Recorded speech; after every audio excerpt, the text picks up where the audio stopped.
Welcome to the 68th video in our series about Unix tools. This video continues where the 67th video ended. At the end of that video, we had our very first makefile, which looked like this. And it worked. But it could be much better. The way to make it better is to use makefile variables. Remember, GCC is not the only possible compiler. Some people use a compiler called Clang. We want it to be easy to change compilers without using some sort of search and replace. How can we do that? Well, we're going to use variables in our makefile. And if you take a look at the screen, you can see I've done an assignment here. I set a makefile variable, traditionally they're uppercase, and then an equal sign, and then what I want it to be. And then everywhere I used to have GCC like that, I put a dollar, left parentheses, the name of my variable, which was CC, and a right parenthesis. And then that's the only change. I had to do that in 3 places. But now, if I wanted to use Clang, there's only one place that uses Clang, right here. So it's going to be pretty easy. That's nice, but we can do better. It turns out that make has some built-in magic variables. The first one we're going to learn about is $@. $@ is your target. So for the rules in here, remember those rules start with a tab, and you can have one or more lines. The rules end when you have a blank line. So for the rules in here, this @ refers to this one.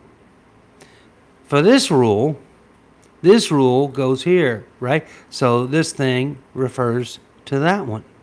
And then in this third set of rules, that variable refers to this. And you can see that's a lot easier to type. And if I change the name, it'd be, I don't have to change this.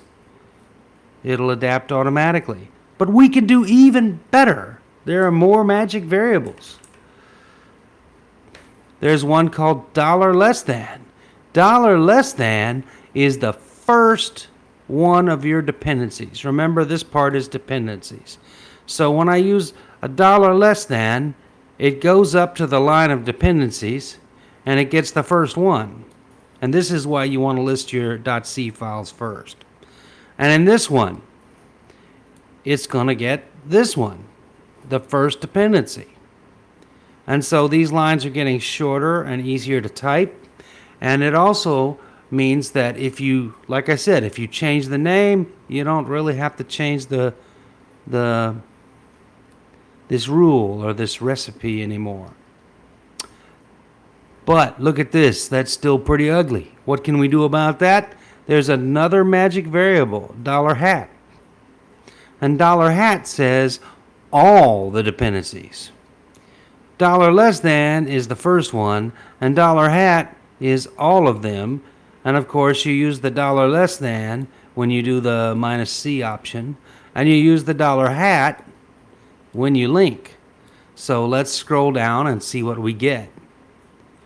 Okay, let's take a look, and you see this says, hey, go look up CCC, use whatever that is, GCC. Go look up all the dependencies on this line, which is those, and then -O. And then this says, hey, go look up what the name of this target is and put it here. Wow. If you do all that, this makefile is much shorter than the original. If we go back and take a look, look how long that line is. And it's all hard-coded, so if I change anything, I have to change the line too. And then when we get down here with this new, better version, the lines are shorter, they're easy to type, And if I change this name from my subs to my funds, I have to change it here and here. And of course, I'd have to change the header file. But I wouldn't have to change the rule at all. The rule would stay the same.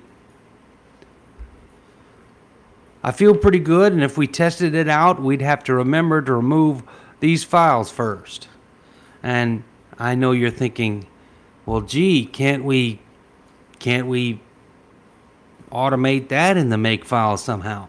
And the answer is, of course we can. The make system was designed for C programmers, and it does everything C programmers need, including that. How do we do it? What you do is you create a target with no dependencies, and you put whatever shell command you want to run. I didn't say this earlier, but these rules are these recipes that tell you how to rebuild the target. They run in shell. And so any shell command can be used. And here we use the rm-f. Why did I do the -f? Well, it's not because they'd be read-only. It's because maybe I don't have it. If I never compiled yet, there aren't any. And if I just said rm, I'd get an error message and it says, I can't remove those files. They don't exist. So the -f says, number one, if it's read-only, I don't care. Remove it anyway. And number two, if it's not there, just be quiet. And so that's what this line does. This says, if any of these exist, then delete them. How do I make the clean run? Well, what you have to do is you have to ask for it when you do the make. You could say make and give a target, and it'll actually jump down to that rule. Remember, normally make will run whatever your first rule is and use that graph. Well, we've created a second graph that's pretty simple. It has one node, clean. And if we say make clean, then it's going to forget all the rules above, and it's going to jump down to this rule. And because we have no dependencies, it's not going to check anything else. It's just going to run this. And you might wonder, why do I have this -f makefile 2?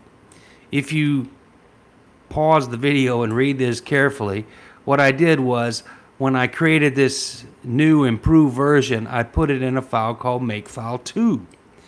If you say make, and you don't say anything else, it looks for a file called makefile and runs it if it exists. If you do make -f makefile 2, you can tell it which makefile you want to use.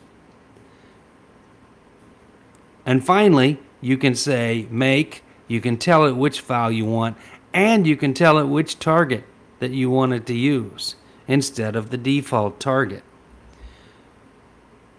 That's a lot of talking. Maybe it's time to have a little action. So what do we need to do? We need to take this code. So I'm going to use some EX mode VI because it's easy to see. I'm going to mark A right there. And then I'm going to come down here and I'm going to say, okay, from A to here, I'm going to write on top of or eliminate if it's there. And if it's not there, don't worry about it. I'm going to call it makefile 2. And then I need to come down here and I'm going to mark A again. When you mark A again, it forgets the first mark and uses this one. I'm going to say, from A to here, I would like to write to the makefile, but I want to append.